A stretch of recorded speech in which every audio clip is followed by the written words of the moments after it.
नमस्कार मंडळी, राम राम. रामनवमीचा उत्सव आता जवळ येत आहे. तर रामनवमीसाठी लागणारा सुठोडा हा बघा किती मस्त दिसतोय आणि छान असा सुठोडा आपण बनवूया. तर चला तर आपण रेसिपीला सुरुवात करूया. आणि चॅनलवर तुम्ही जर नवीन असाल तर चॅनलला लाईक, शेअर आणि सबस्क्राईब करायला विसरू नका. चला आपण रेसिपीला सुरुवात करूया. आणि पहिलं साहित्य हे बघा, 1 वाटी खोबरं घेतलं आहे, 1 खडीसाखरचा खडा घेतला आहे, 1 चमचा बडीशेप, वेलची, सुंठ आणि धन्याची पूड घेतली आहे जाडसर वाटलेली, आणि हे किशमिश घेतल्यात. आता ही सुंठ आपल्याला खलबत्त्यामध्ये वाटून घ्यायची. आणि ही सुंठ खूप फायदेशीर असते. सुंठमुळे पित्ताचा त्रास होत नाही. त्यासाठी आपल्या कसं आता जे काही सणवार असतात ते आपल्या वातावरणाच्या होणाऱ्या बदलानुसार सणावारांमध्ये जे काही आपण पदार्थ बनवतो ते आपल्या शरीरासाठी खूप फायदेशीर असतात. तसंच ही सुंठ आहे. उन्हाळ्यामध्ये चैत्राच्या महिन्यात जे काही उन्हाचं तापमान वाढतं त्यासाठी आपल्या शरीरामध्ये जे काही उष्णता तयार होते ते खडीसाखरेमुळे कमी होते. तसेच आणि पित्ताचा जो काही त्रास होतो तो पण ह्या सुंठीमुळे कमी होतो.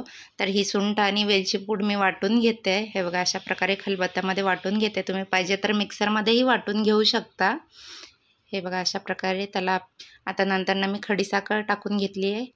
हे व्यवस्थित वाटून घेणार आहे बारीक असं. कसं जितकं आपण हाताने करेल ना तितकी चव वेगळी होते. बघा, आपली फाईन पेस्ट ऑलमोस्ट झाली आहे आता. आणि पारंपरिक पद्धत हीच आहे. आपण मिक्सरमध्ये कसं आता सध्या मिक्सर आहे म्हणून मिक्सरमध्ये वाटतं, पण पहिलेचे लोक ह्या अशाच पद्धतीने खलबत्त्यामध्ये वाटून सुटवडा तयार करायचे. आणि जन्मोत्सव म्हटलं की सुटवडा हा आलाच. तर त्यासाठी सुटवडा हा करूया आपण. हे बघा, आता ही वेलची, सुंठवडा आणि खडीसाखर वाटलेली हे सर्व वाटून घेतलेलं चाळणीत काढून घेतलं आहे.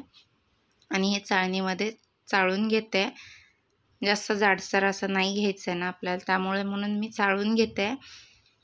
आणि हा जो काही भाग असेल तो तुम्ही ठेवून किंवा डायरेक्ट तुम्ही बारीक करून आणखीन याच्यामध्येच टाकू शकता, किंवा तुम्ही हे पुरणपोळीमध्ये पण वापरू शकता. आणि फक्त सुंठ आणि वेलची पावडर टाकून वाटलेले हे तुम्ही चहापत्तीमध्ये पण टाकू शकता. आणि ते त्याचा चहा खूप मस्त त्याच्यामध्ये सुंठाचा आणि वेलचीचा पण वास जाईल. हे बघा, आपलं पेस्ट आता वाटून झालं आहे ऑलमोस्ट. आता यानंतर बडीशोप वाटून घेते. बडीशोप 1 चमचा घेतली आहे मी.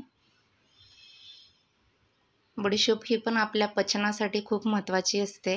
आपण जेवण झाल्याच्या नंतर मुखवास म्हणून बडीशोपचं सेवन करतो ना, ते त्यासाठीच. कारण ते पचन होण्यास जे काही आपण आहारामध्ये सेवन करतो ते पचन होण्यासाठी खूप फायदेशीर असते.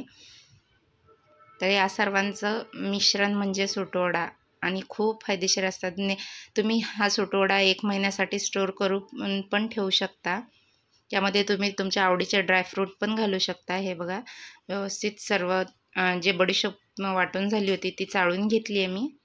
हे बघा, अशा प्रकारे बडीशोप पण वाटून झाली आहे.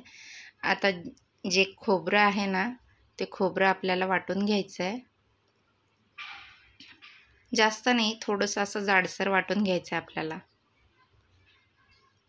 कारण खोबऱ्याचा ऑलरेडी खीस आहे, त्यामुळे कसं ते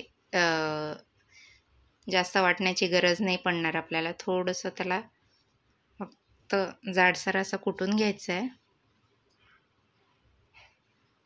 हे बघा, अशा प्रकारे व्यवस्थित त्याला कुटून घेऊया खोबरं पण.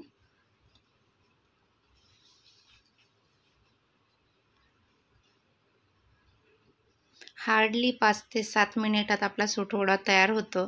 जास्त वेळ नाही लागत याला. हे बघा, अशा प्रकारे खोबरं पण वाटून झालं आहे आणि यामध्ये मिक्स केलं आहे. हे मी धने पावडर ना थोडीशी जाडसर होती म्हणून परत त्याला थोडंसं वाटण्याचा प्रयत्न केला आहे. हे किशमिश टाकून घेतले आहेत, कारण काही काही जणांना असं धने एकदम दाताखाली आलेले नाही आवडणार. त्यासाठी मी धने यामध्ये टाकून घेतल्यात. थोडंसं त्याला पण थोडं भरडून घेते, व्यवस्थित असं वाटून घेते आणि ते पण यामध्ये टाकून घेणार आहे.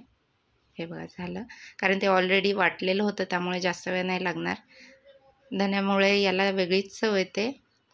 तर सर्वात शेवटी धनेपूड टाकून आपली व्यवस्थित सुटवडा मिक्स करून घ्यायचा आहे. बघा अशा प्रकारे आपला सुटवडा आता तयार आहे.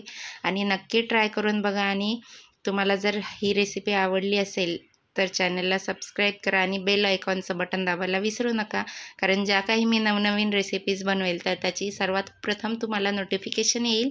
आणि अशाच नवनवीन रेसिपी पाहण्यासाठी चॅनलला लाईक करा. हे बघा किती मस्त दिसतोय सुटवडा आणि तुळशीचं पान.